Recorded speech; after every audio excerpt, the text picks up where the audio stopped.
Mini सतलोक है, परमात्मा का अपना राजदूत भवन है।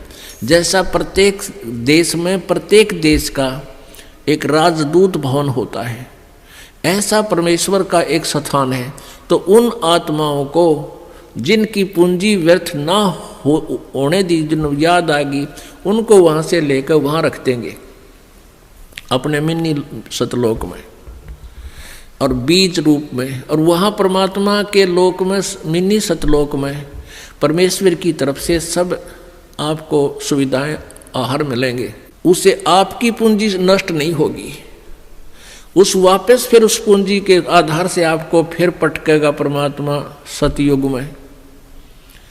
सतयुग में आप हजारों लाखों वर्ष तक जियोगे, लेकिन साधना गलत करोगे, क्योंकि आप नीचे आने के बाद भगवान की कति नहीं मानते और जैसा भी काल ने भ्रमित कर रखा है वही साधना पर लगे रहोगे। लेकिन वो सुविधाएं, वो सुख आपको होंगे पूर्व जन्म की कमाई से, भक्ति से।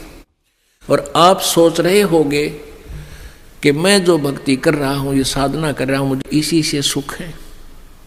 इस प्रकार सतयुग, त्रेता, द्वापर में आप अपने पुण्यों का नाश कर लोगे। कभी राजा बनोगे, कभी पृथ्वीपति बनोगे, कभी स्वर्ग में जाओगे हैं, और फिर आप कलयुग में होगे।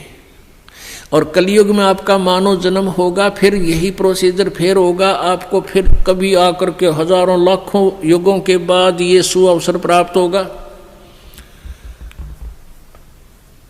जो परमात्मा की शरण में नहीं रह पाए,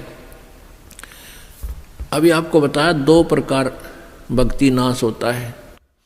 एक तो परमात्मा से विमुख हो गए और उन्होंने अपने सभी मंत्रों की कमाई ऊपर ब्रह्मालोक, विष्णुलोक, शिवलोक, दुर्गालोक, ब्रह्मलोक और अलखलोक, अगमलोक में, नकली में समाप्त कर दी।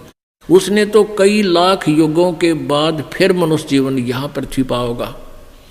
और फिर सतयुग, त्रेता, द्वापर में जो शेष कमाई है वह खोएगा। फिर कलयुग में ही, किसी कलयुग में दाव लगे तो लगे इस समय जन्म होने का। एक दूसरा वो होगा जो परमात्मा याद आ गया, विष्णु लोक में जाकर उसको परमात्मा ले गए, छुड़ा कर अपने रख लिया मिनी सतलोक में, और वहाँ से फिर पटक दिया।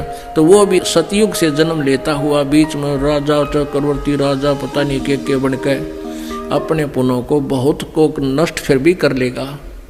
और फिर कलयुग में इसी समय बिचली पीढ़ी में ही दाव लगेगा, लगे तो लगे ना भी लगे।